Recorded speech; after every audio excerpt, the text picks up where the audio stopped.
Hello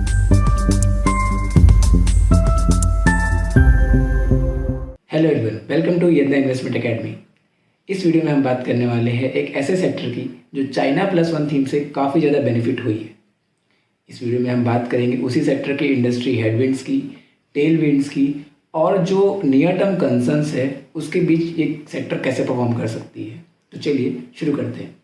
तो सबसे पहले बात करते हैं हम चाइना प्लस वन थीम के बारे में।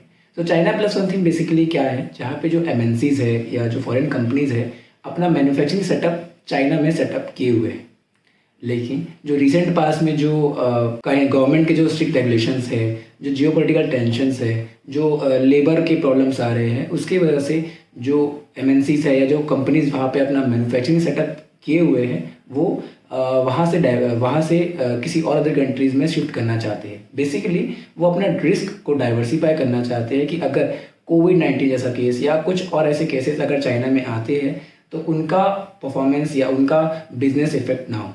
सो चाइना प्लस वन थीम से बेसिकली जो कंट्रीज बेनिफिट हो रही है वो बेसिकली एशिया की अदर कंट्रीज है, जैसे कि India, Sri Lanka, Vietnam, Bangladesh etcetera.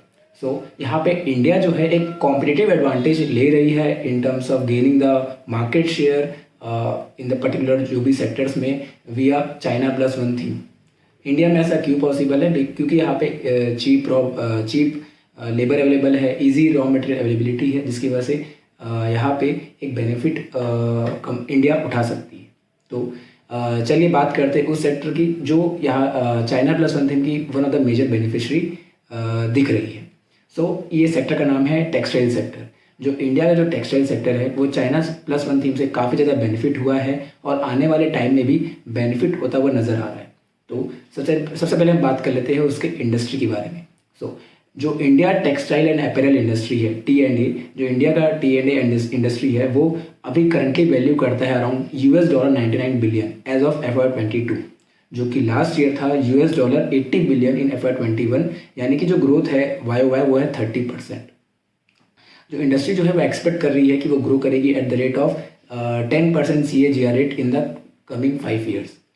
अगर हम बात करें इसी में जो बेसिकली जो टेक्सटाइल सेक्टर है, वैसे तो ये काफ़ी सेगमेंटेड है, जैसे कि वो कोई वुवन सेगमेंट में है, कोई डेनिम सेगमेंट में है, कोई कॉटन मैन्युफैक्चरिंग में है, कोई कॉटन निटेड गारमेंट मैन्युफैक्चरिंग में है। तो ऐसे करके बहुत सारे सेगमेंट और सब सेगमेंट्स है इस इंडस्ट्री में। बट एक चीज़ कॉमन है दैट इज़, या फिर सारे मोस्ट ऑफ द कंपनीज में कॉमन है, that is export. Majority of the textile companies are export oriented, यानी कि जो कंपनीज है वो काफ़ी ज़्यादा गुड्स या फाइनल गुड्स या रॉ मटेरियल्स काफ़ी ज़्यादा एक्सपोर्ट करती है to the international countries.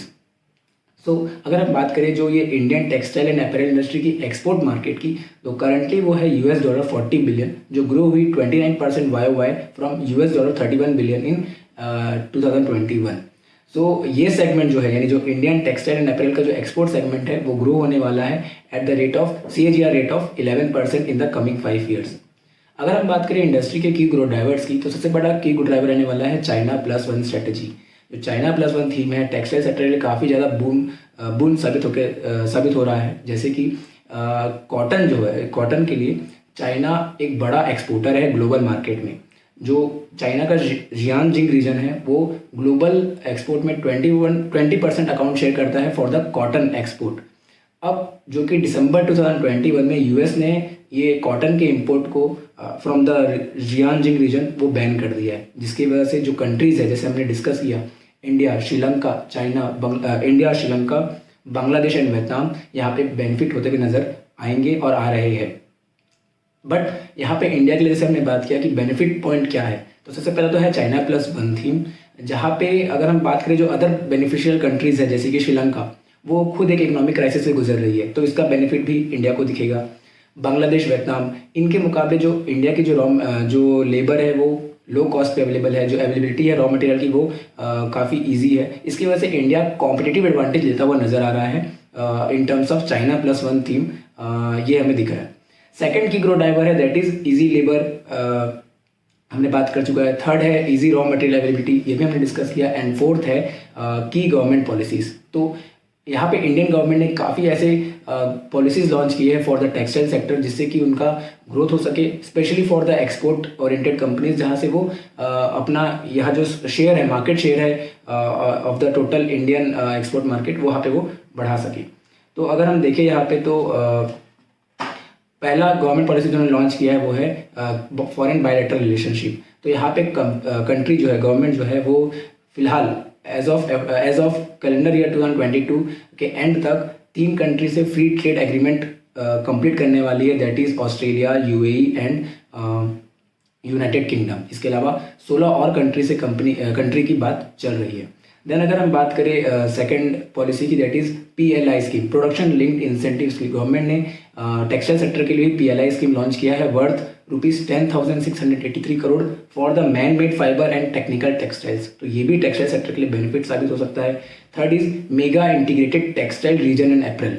Government ने मित्रा करके प्रोजेक्ट लॉन्च किया है in the budget of FY22, जो कि स्टैब्लिश करेगा 7 state of the art facilities, common utilities and R&D research and development labs across the countries over the period of next 3 years।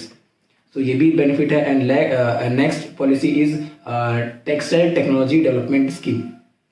सो ये जो scheme है basically replace किया गया है earlier scheme जो कि थी TUFS। ये जो स्कीम है प्रमोट करती है integrated manufacturing facility and technology adoption, जो कि जहाँ पे गवर्नमेंट ने एलोकेट किया है अराउंड 16,635 करोड़। और लास्ट स्कीम जो बेसिकली एक्सपोर्ट कंपनीज के ज़्यादा बेनिफिशियल है, that is rebate of state and central taxes and levies scheme. यहाँ पे गवर्नमेंट जो है गारमेंट एक्सपोर्टर्स को टिल 2024 लगातार यहाँ पे टैक्सेस रिबेट यहाँ पे देती हुई नजर आएगी। तो ये सब की ग्रोथ ड्राइवर्स है जहाँ पे जो इंडिया का overall textile and apparel industry है वो काफ़ी ज़्यादा यहाँ पे ग्रो हो सकता है। फिर हम अगर बात करें जैसे कि स्पेसिफिकली जो हमारा ये वीडियो है जिस पे फोकस रहने वाला है, that is Indian readymade garment sector की। जैसे हमने डिस्कस किया कि जो इंडियन टेक्सटाइल सेक्टर है वो काफ़ी ज़्यादा फ्रेगमेंटेड है, उस पर हम कभी और डिस्कस करेंगे। बट यहाँ पे अगर बात करें इंडियन रेडीमेड गारमेंट की, जो काफ़ी अच्छे से ग्रो हुई है इन द पास्ट ईयर्स और एक्सपेक्टेड है कि वो अच्छा ग्रोथ देने वाली है इन द कमिंग ईयर्स, उसके क्या प्रॉस्पेक्ट है in the near term prospect, उसको हम in the near term period उसको हम डिस्कस करते हैं। तो इंडियन गारमेंट एक्सपोर्ट बेसिकली उसका जो परफॉर्मेंस था वो सॉफ्ट रहा था इन FY21, बट उन्होंने एक सिग्निफिकेंट टर्न अराउंड दिया in FY22 on account of despite the cotton price inflation and supply chain issues due to container shortages. तो बेसिकली कंपनी इस सेक्टर ने अच्छा परफॉर्मेंस दिया है FY22 में और ये एक्सपेक्टेशन था कि ये कंटिन्यू रहेगा इन FY23।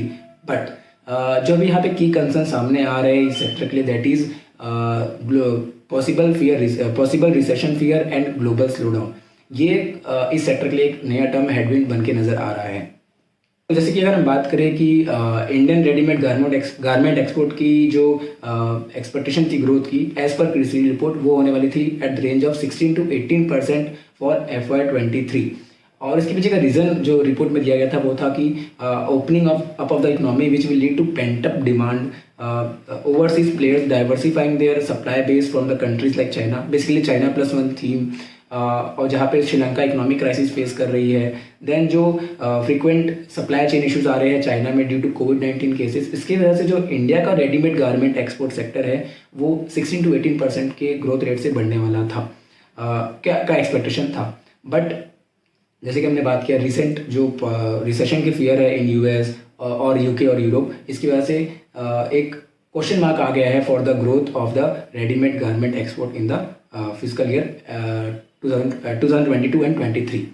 तो वैसे तो ये सेक्टर अच्छा खासा ग्रो हो सकता है और होने वाले की उम्मीद भी है, क्योंकि जो majority of the foreign brands है जैसे कि H&M, लीवाइज, गैप, ये सारा ही अपना जो प्रोडक्शन है वो आउटसोर्स करते हैं फॉर इंडिया। यहाँ पे हम आगे डिस्कस करेंगे कि कौन कौन ऐसे प्लेयर्स जिस पे आपको ध्यान देना चाहिए वो यहाँ पे बेनिफिट होंगे। सो इसी बात करते हैं कि कौन कौन कंपनी जो है वो पॉसिबल बेनिफिशरीज हो सकती है इस करंट सिचुएशन की। तो सबसे पहला हमारा अगर बात करें कि किस कंपनी में हमारा ध्यान होना चाहिए तो वो है vertically integrated players. Vertically integrated players वो प्लेयर्स है जो पूरे टेक्सटाइल वैल्यू चेन में प्रेजेंट है, from the cotton production to लेके फाइनल क्लॉथ प्रोडक्शन, जो भी शर्ट हो, पैंट हो, जो भी पूरे टेक्सटाइल वैल्यू चेन में जो प्रेजेंट होते हैं वो कंपनी में हमारी नज़र होनी चाहिए। सबसे पहली कंपनी होनी चाहिए आपके रडार में, that is KPR mill. KPR mill is India's largest vertically integrated company जो कि पूरे टेक्सटाइल वैल्यू चेन में प्रेजेंस है across yarn, fabric and garment segment. तो basically company 39% of the revenue generate करती है फ्रॉम द एक्सपोर्ट सेगमेंट, और उन्होंने FY22 में अराउंड 12.2 करोड़ गारमेंट पीसेस यहाँ पे सेल आउट किए, और Q1 FY23 में ये फिगर था 3.7 करोड़ पीसेस। कंपनी ने रिसेंटली मैन्युफैक्चरिंग फैसिलिटी भी सेटअप की है, कमीशन की है, जिससे उनका जो प्रोडक्शन कैपेबिलिटी वो बढ़कर हो गया है to 15.7 crore pieces. So basically क्योंकि और कंपनी के पास स्ट्रॉन्ग ऑर्डर बुक भी है, तो KPR मिल एक स्ट्रॉन्ग कैंडिडेट बन जाती है करंट मार्केट कंडीशन में इस मौके का फ़ायदा उठाते हुए। और यहाँ पे अगर और बात करें तो क्योंकि KPR मिल एक वर्टिकली इंटीग्रेटेड प्लेयर है, यानी वो यार्न, फैब्रिक और गारमेंट तीनों ही सेगमेंट प्रेजेंट है, तो इवन अगर गारमेंट डिमांड में कमी आती है, यानी जो डिस्क्रिशनरी स्पेंडिंग अगर कम भी होता है, तो उसके बावजूद भी कंपनी यार्न और फैब्रिक सेगमेंट है, उसकी वजह से वो एक अच्छा परफॉर्मेंस यहाँ पे शो कर सकती है। Second beneficiary is Gokuldas export. Gokuldas export एक रेडीमेड मैन्युफैक्चरर और एक्सपोर्टर है जो प्रेजेंट है अक्रॉस 4 डिकेड्स। कंपनी के प्रेजेंस जो है वो more than 50 countries across 6 continents में है। प्रोडक्ट पोर्टफोलियो की बात करें तो वहाँ पे आता है high fashion garments, casual wear, bottom wear, sports wear etcetera. और कंपनी की जो एनुअल कैपेसिटी है गारमेंट प्रोडक्शन की, that is 3.6 crore pieces. Company ने रिसेंटली 350 करोड़ का कैपेक्स प्लान अनाउंस किया है to enhance their production capacity, जो आने वाले 4 सालों में कंप्लीट करेगी। तो जो इंडस्ट्री टेलविंड्स नज़र आ रहे हैं उसके हिसाब से कंपनी यहाँ पे स्टेप ले रही है, जो कि पॉजिटिव पॉइंट है फॉर द कंपनी, क्योंकि जैसे जैसा चाइना प्लस वन थीम बढ़ेगा या जैसे जैसे डिमांड बढ़ेगी वैसा वैसा कंपनी अपने इस डिमांड को फुलफिल कर पाएगी via increasing their production capacity. Company ने यहाँ पे फिलहाल के लिए FY23 के लिए डबल डिजिट रेवेन्यू और डबल डिजिट वॉल्यूम ग्रोथ भी यहाँ पे एक्सपेक्ट किया है, जो कि एक पॉजिटिव इंडिकेटर है। Third company which can be benefited with the current market condition is Arvind Limited. Arvind Limited भी एक one of the largest vertically integrated player है, जो कि रैंक करता है among top fabric suppliers world wide. Company के अगर सेगमेंट्स की बात करें तो बेसिकली जो कंपनी के जो सेगमेंट्स है वो 3 पार्ट में divided, that is advance material, textile and others. Textile further सब सेगमेंट में डिवाइडेड है into 4 types, that is denim, woven, garment and others. तो अगर हम बात करें एज ऑफ FY22 जो गारमेंट सेगमेंट है वो कंट्रीब्यूट करता है 23%। यहाँ पे देखने वाली बात यह है कि कंपनी ने अपने गारमेंट सेगमेंट में फोकस काफ़ी ज़्यादा बढ़ाया है, from around 15% in FY15 to 23% in FY22। तो गवर्नमेंट का फोकस काफ़ी ज़्यादा है इन द गारमेंट सेगमेंट, और गारमेंट सेगमेंट में जो कंपनी की जो की क्लाइंट्स है that include Levi's, Gap etcetera. तो कंपनी के पास एक मार्केट क्लाइंट्स अवेलेबल है, और कंपनी का जो फोकस है गारमेंट सेगमेंट के हिसाब से, तो ये भी एक बड़ा स्ट्रॉन्ग कैंडिडेट नज़र आ रहा है amid the current market condition. Company का जो एक्सपोर्ट रेवेन्यू शेयर है that is around 51% of the business. तो कंपनी के क्योंकि एक्सपोर्ट एक्सपोजर काफ़ी ज़्यादा अच्छा है, तो यहाँ पे जो इंडस्ट्री टेलविंड्स है उससे कंपनी काफ़ी अच्छी बेनिफिट हो सकती है। And the last one to discuss is SP apparels. SP apparels India की one of the leading manufacturer and exporter है of infant and child wear clothes. India की जो कंपनी का जो रेवेन्यू है वो 76% revenue comes from the export business. और basically अगर हम बात करें तो कंपनी यहाँ पे इसलिए बेनिफिट हो सकती है क्योंकि जो फ्री ट्रेड एग्रीमेंट होने वाला है बिटवीन इंडिया एंड UK, ये कंपनी उसकी मेजर बेनिफिशियरी हो सकती है। द रीज़न बीइंग कि जो out of the 76% of the revenue which comes from export business, 80% of the revenues come from the UK business. क्योंकि UK बिजनेस में का कंपनी का काफ़ी ज़्यादा प्रोमिनेंट पोजीशन है, कंपनी अच्छी लीडिंग पोजीशन है, कंपनी के अच्छे स्ट्रॉन्ग क्लाइंट्स है, तो कंपनी यहाँ पे अगर FTA होता है, फ्री ट्रेड एग्रीमेंट होता है बिटवीन इंडिया एंड UK, तो ये एक स्ट्रॉन्ग बेनिफिशियरी हो सकती है। इसके अलावा कंपनी ने FY23 के लिए 20% का वॉल्यूम ग्रोथ यहाँ पे एक्सपेक्ट किया है, और कंपनी ने लास्ट ईयर में FY22 में 5 करोड़ पीसेस यहाँ पे एक्सपोर्ट किए थे। तो ये सब कंपनीज है जो कि वर्टिकली इंटीग्रेटेड है, या जो इंडस्ट्री टेलविंड्स को अच्छे से उसका अपॉर्चुनिटी उठा सकती है, फ़ायदा उठा सकती है। इसलिए ये जो चारों कंपनीज हैं वो हमारे रडार में होनी चाहिए। अगर हम लास्टली बात करें कि रिस्क की, तो क्या क्या रिस्क इस इंडस्ट्री के लिए, specially for the Indian readymade garment export के लिए जो सामने आ सकते हैं, दैट इज़ अगर कॉटन प्राइस बढ़ते हैं आने वाले समय में तो कंपनी के मार्जिन इफेक्ट हो सकते हैं। सेकंड हम बात करें that is possible fear of recession in the international markets like USA, UK and Europe. तो बेसिकली सारी ही टेक्सटाइल कंपनीज का जो मार्केट है जो एक्सपोर्ट ओरिएंटेड है, बेसिकली उनका मार्केट है USA, UK एंड यूरोप। अगर इस कंट्री में रिसेशन या ग्लोबल स्लोडाउन आता है तो ये कंपनी के लिए एक बुरी खबर हो सकती है। देन हाई इन्फ्लेशन प्रेशर में अफेक्ट कंज्यूमर डिमांड। तो क्योंकि जो ये रेडीमेड गारमेंट सेगमेंट है बेसिकली ये एंड प्रोडक्ट होते हैं, तो अगर इन्फ्लेशन प्रेशर यहाँ पे कंटिन्यू रहता है, रिसेशन आते हैं, तो कंज्यूमर अपना डिस्क्रिशनरी स्पेंडिंग यहाँ पे कट डाउन करेंगे, जिसकी वजह से कंपनी का volume as well as revenue growth यहाँ पे इम्पैक्ट हो सकता है। एंड लास्टली करेंसी फ्लक्चुएशन जो हो रहा है बिटवीन इंडिया यूएस डॉलर, उससे कंपनी की प्रॉफिटेबिलिटी अफेक्ट हो सकती है। सो अगर हम कंक्लूड करें इस बातों को, तो हम देखते हैं कि जो Indian readymade garment export sector है वो काफ़ी अच्छा उनके पास इंडस्ट्री टेलविंड अवेलेबल है, गवर्नमेंट भी काफ़ी अच्छे से सपोर्ट कर रही है। बट जो near term concerns company sectors के पास अवेलेबल है, that is of the possible fear of recession, expectation of global slowdown और the weakening of consumer demand.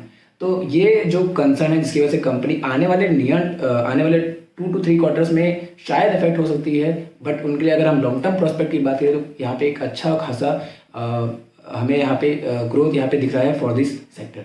So I hope आपको ये वीडियो पसंद आया होगा। If you do like the video, stay connected with investor. Thank you.